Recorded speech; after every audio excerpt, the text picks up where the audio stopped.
Tour. Now, coming up on our right-hand side, this building right next to the tram, this is a real fire station. Now, this is probably the last real thing I'm going to be showing you guys on this tour. But this right here is what we call Fire Station 51. Now, here at Universal Studios, we are technically our very own city. Now, we're registered as Universal City here in LA County. We have our own sheriff substation, our own fire station that we just saw.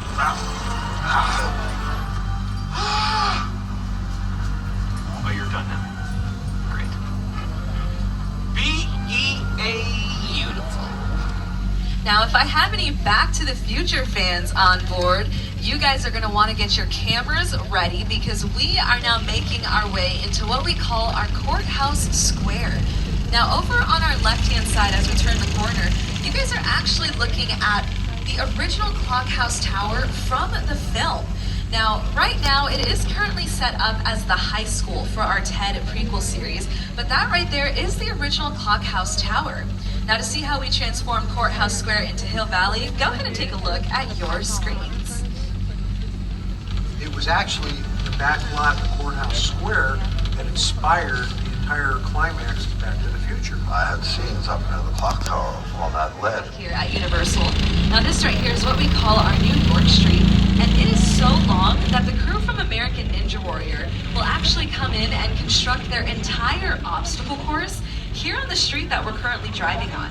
Now, here on our New York Street, we have our own financial district, our own fashion district, and we have 3 completely different theater buildings, one of which was used for Spider-Man 2, starring Tobey Maguire and Kirsten Dunst. Now, for any fellow Chicanos on board, most of you guys know that American Me is like required viewing for a lot of us. Now, something that a lot of people don't know is that Edward James Olmos actually filmed a couple scenes from that movie right here on the street that we are currently driving on. Now, we have also had a lot of other superheroes run through our New York Street.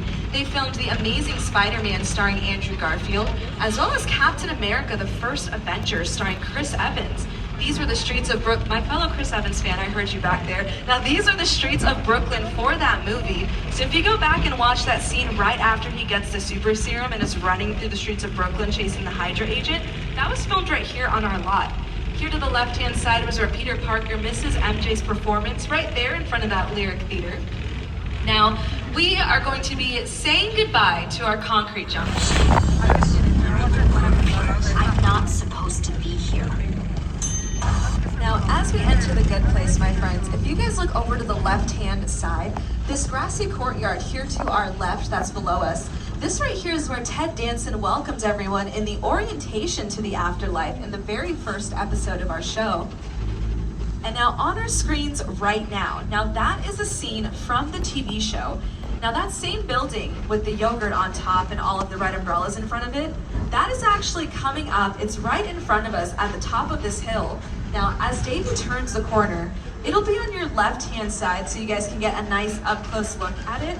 But it's this tan building here with the blue door and the red trim. Now, any fans of Disney on board, you guys might also recognize these streets as Genovia, from A Princess Diaries to A Royal Engagement starring Queen Anne Hathaway. Her coronation parade took place right here in Little Europe. And for any Gilmore Girls fans on board, that scene where Lorelai and Christopher are looking for bread in Paris at 4 a.m., that was filmed right here in our Little Europe set. Now, coming up on our right-hand side, we are seeing our Court of Miracles here. Now, this served as the Royal Village for Roger and Hammerstein's Cinderella, starring Brandy and Whitney Houston.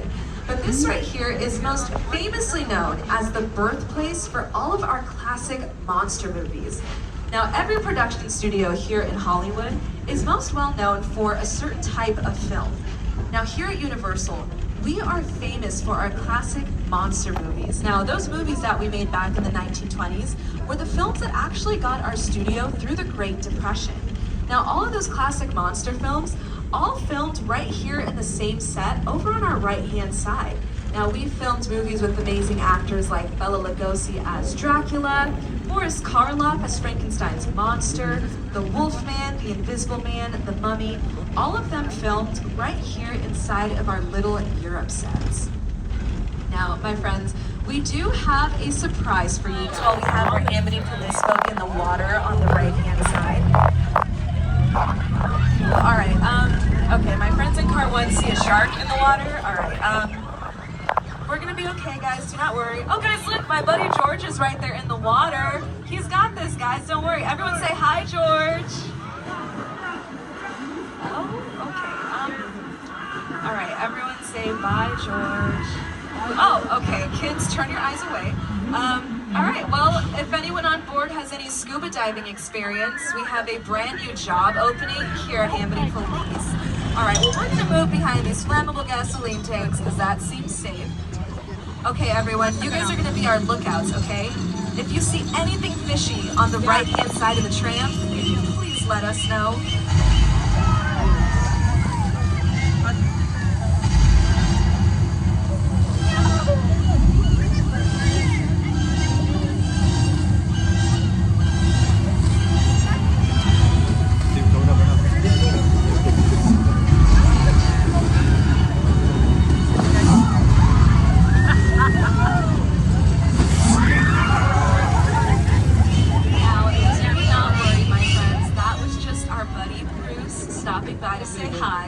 Best mechanical shark in the business.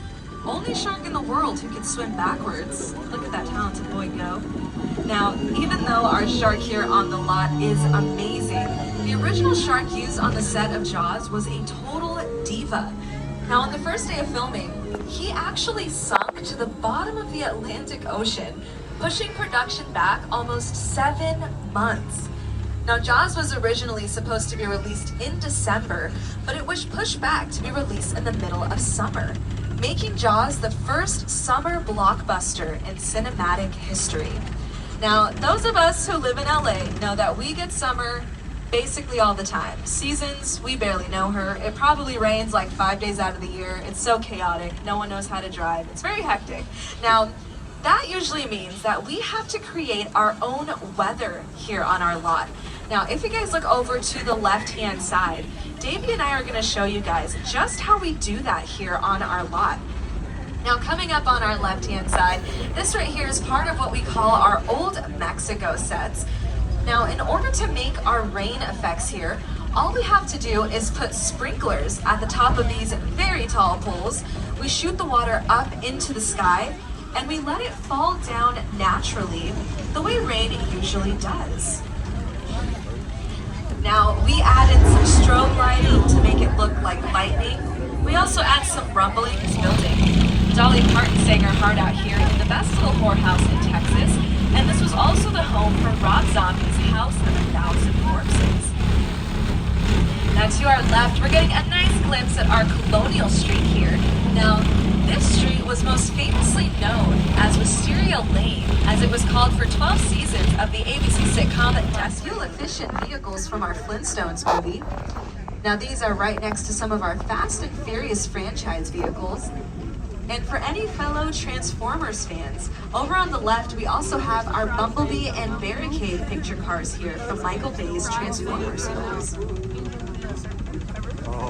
Now, you know what, my friends? We have been through a lot of very terrifying things together. We survived an earthquake, a flash flood, a shark, so many things. So to make it up to you guys, I decided to book us a stay at this cute little bed and breakfast that I found called the Bates Motel.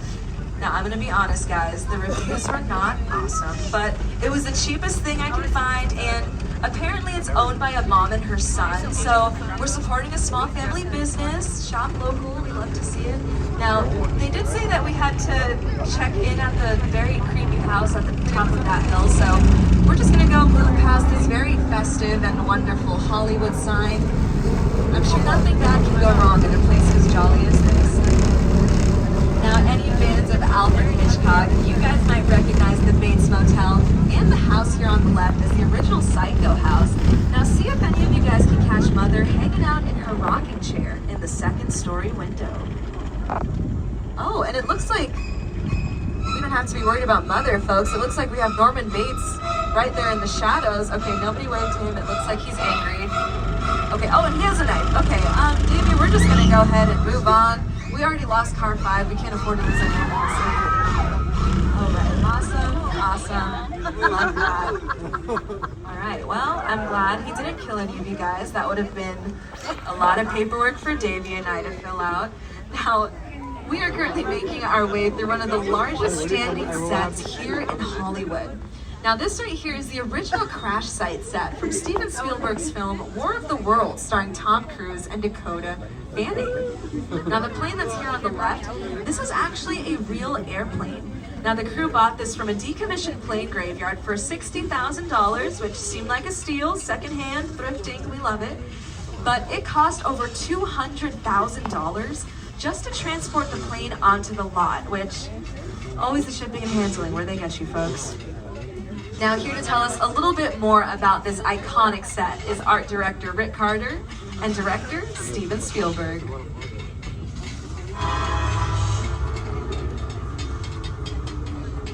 The airplane crash site set is a perfect example of a set that is all designed around speed. Forget it. Now we're talking about the world. That's not what it is. 47 is now right now. It's just something you don't see. You're doing good. Keep concentrating. Close your eyes, okay? Got them closed?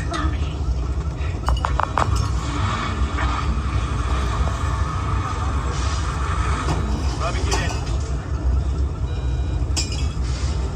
Get in.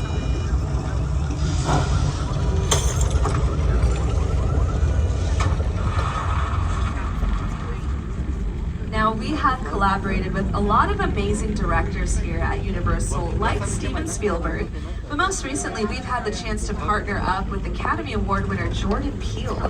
Here to welcome you to Jupiter's claim from his recent film, No, is the Academy Award winner himself.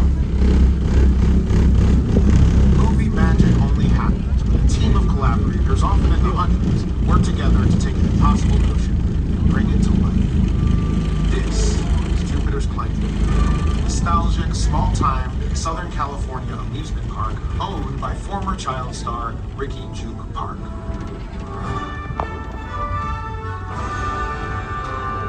Over there, look into the winking well and have your picture taken just like the kids in that old 90s movie Kid Sheriff. That's what this whole place is loosely based on. Remember that one? No? Why? A little further down, you can see the brand new Star Lasso experience. Built to showcase an unbelievable new live show. It's not looking so live anymore.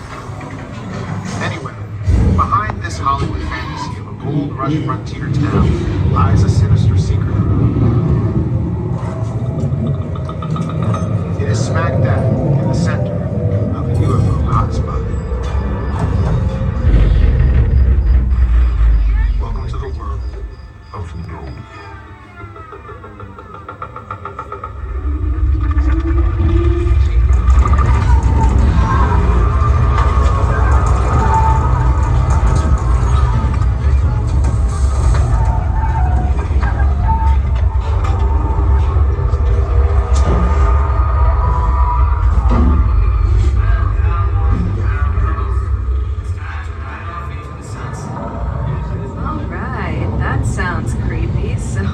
Just gonna move away from the scary noise.